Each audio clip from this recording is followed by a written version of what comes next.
Bonjour ou bonsoir à vous, dépendamment de l'heure à laquelle vous serez en train de visionner cette vidéo dans laquelle je vais encore sauver un autre frère africain dans son activité. Vous avez la possibilité de gagner beaucoup plus d'argent avec votre produit. C'est totalement possible. Pas en augmentant votre budget marketing, pas en augmentant votre équipe, pas en investissant beaucoup plus d'argent dans votre activité ou dans votre produit. Non, pas forcément en faisant cela. Il y a des manières où il y a des méthodes toutes simples qui peuvent vous permettre de pouvoir gagner beaucoup plus d'argent avec le même produit que vous vendez. Et pour cela, il faudrait que vous connaissiez les usages de votre produit. Il faudrait que vous connaissiez les usages de votre produit, les différents usages de votre produit. Un produit peut avoir plusieurs usages. On va prendre un exemple avec la pâte dentifrice. La pâte dentifrice peut servir à tout simplement brosser vos dents afin qu'elles soient propres. Elle peut servir à améliorer votre haleine. Elle peut vous permettre de pouvoir corriger votre problème d'haleine. Elle peut vous aider à blanchir vos dents, même si ça n'existe pas réellement, mais ça peut permettre à pouvoir garder une certaine clarté ou une certaine blancheur au niveau de vos dents. Et il y a aussi, avec Sensodyne, excusez-moi si je fais de la publicité, qui peut permettre à pouvoir, si je peux dire, traiter vos problèmes de sensibilité dentaire. Vous voyez que là, un seul produit, c'est-à-dire la pâte dentifrice, peut avoir plusieurs usages différents. C'est pareil avec tout. C'est pareil avec une pommade qui peut aider à blanchir. Cette même pommade peut aider à avoir la police. Cette même pommade peut aider à pouvoir enlever les boutons. Et en fonction de l'usage, vous vous adressez à une part de marché bien précis. Je ne sais pas si vous comprenez. Et en connaissant les différents usages de vos produits ou du produit que vous vendez, vous pouvez vous adresser à un marché beaucoup plus grand. Je ne sais pas si vous comprenez. Plus l'usage de votre produit va tout simplement correspondre à un marché qui a beaucoup plus de personnes ou qui va résoudre des problèmes ou tout simplement, comment est-ce que je peux bien formuler cela afin que vous puissiez comprendre? Va tout simplement répondre aux besoins d'une plus grande ou un plus grand nombre de personnes, un marché plus grand, plus vous allez gagner de l'argent. Parce que ça fait partie de la trinité entrepreneuriale. Et pour les personnes qui s'y connaissent, qui me suivent principalement, vous connaissez plus ou moins la trinité entrepreneuriale, c'est-à-dire le deuxième élément, la cible. Plus la cible est grande, plus il y a de l'argent à se faire. Donc, en changeant l'usage de votre produit, vous pouvez adresser ce produit-là à un public qui est beaucoup plus grand et par la même occasion gagner beaucoup plus d'argent. C'est une technique qui peut vous servir ou que vous pouvez utiliser afin de pouvoir gagner beaucoup plus d'argent avec votre produit. Parce que souvent, vous vous focalisez sur un seul usage de votre produit, alors que votre produit peut avoir plusieurs usages. Il peut avoir plusieurs usages différents. Et ces différents usages-là peuvent être adressés à des publics différents, tout simplement. Je ne sais pas si vous suivez la démarche. Donc, connaissez principalement les différents usages de vos produits, ce qui peut vous permettre de pouvoir gagner beaucoup plus d'argent.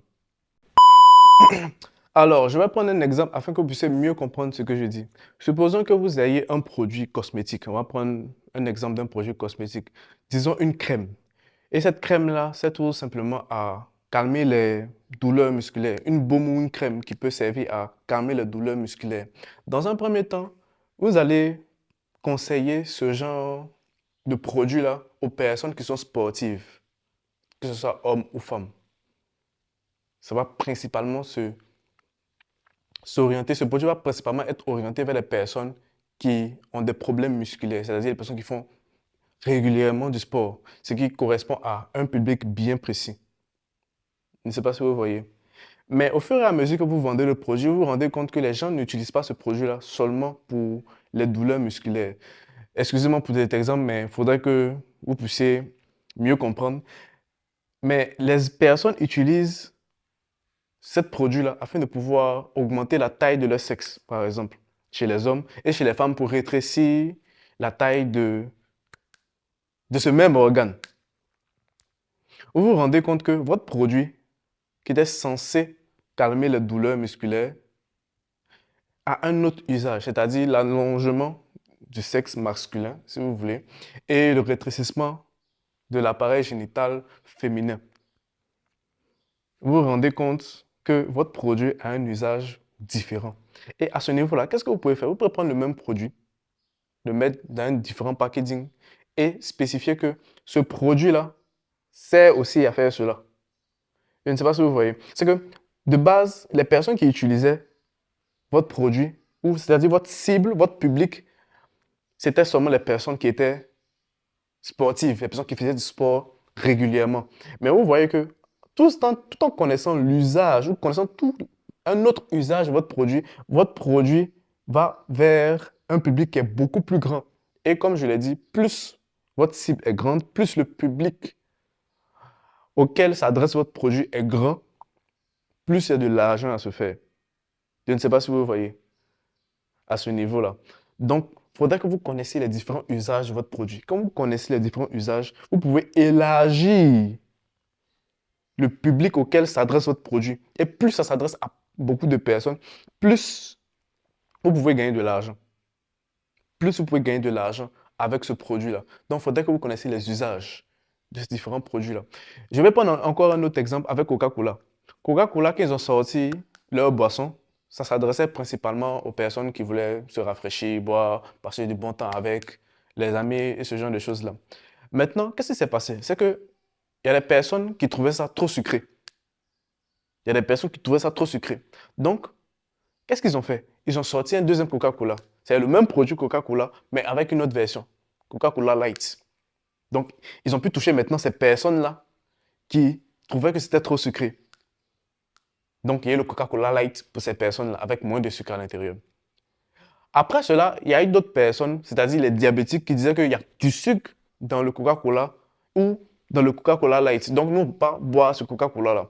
Et qu'est-ce qu'ils ont fait? Ils ont encore fait sortir un nouveau Coca-Cola. Coca-Cola Zéro. Pour s'adresser à une part de marché encore plus grande. Je ne sais pas si vous suivez. Donc, ces différentes boissons ont un usage bien spécifique. Le premier, c'est pour les personnes, toutes les personnes qui veulent boire du Coca-Cola. Le deuxième, c'est pour les personnes qui n'aiment pas trop le sucre ou qui veulent prendre soin ou qui ont peur de grossir ou d'avoir le diabète, ce genre de choses-là, qui ont cette peur d'ingérer trop de sucre dans leur organisme et qui peut leur créer des problèmes. Et la troisième catégorie de personnes, c'est les personnes qui sont déjà malades et qui ne veulent pas aggraver leur maladie. Donc, vous voyez en fonction des besoins des différentes personnes, Coca-Cola a su se réadapter et vendre ses produits à ces mêmes personnes-là, ce qui correspond à gagner beaucoup plus d'argent. Donc, vous devez connaître les différents usages de vos produits. C'est très important. Pour pouvoir faire cela, vous pouvez faire des formulaires. Par exemple, moi, à chaque fois que j'ai un produit à vendre, il y a un formulaire que le client doit remplir dans lequel il y a des questions. Et parmi ces questions-là, je peux demander si le produit qu'elle veut acheter, c'est pour un anniversaire, c'est pour elle-même, c'est pour quel usage, c'est pour qu'elle utilise elle-même, ce genre de choses-là. Et dans ce formulaire-là, je peux plus ou moins essayer de voir pourquoi est-ce que les gens achètent mon produit principalement. Soit c'est pour faire cadeau. Si c'est pour faire des cadeaux, je peux changer mon marketing. C'est-à-dire, s'il y a une tasse, par exemple, et que cette tasse-là, les gens ne la prennent pas pour aller boire du café, elles prennent ça pour offrir un cadeau. Dans mon marketing, dans la publicité de mon produit, je peux dire que cette tasse-là peut servir tout simplement à faire un beau cadeau à un ami, à un frère, etc. Et je peux orienter mon marketing à ce niveau-là pour tout simplement pouvoir gagner beaucoup plus de clients. Parce que je me suis rendu compte que la majeure partie des personnes utilisent ma tasse pour en faire des cadeaux. C'est pas seulement pour boire, c'est pas seulement pour laisser ce genre de choses-là. Donc, c'est plus ou moins ça. Connaissez les différents usages de votre produit. Il y a plusieurs manières de connaître les différents usages de votre produit. Discutez avec vos clients. Faire des formulaires comme moi afin de pouvoir analyser après. Et il y a plein d'autres manières aussi. Essayer de voir plus ou moins la concurrence. Comment est-ce que la concurrence, ou les personnes qui vendent plus ou moins les mêmes produits que moi, font le marketing. Ça peut me permettre aussi de connaître les différents usages du produit que je vends. Donc, c'était plus ou moins ça pour la vidéo d'aujourd'hui. Je vous dis à la prochaine et portez-vous bien. Peace.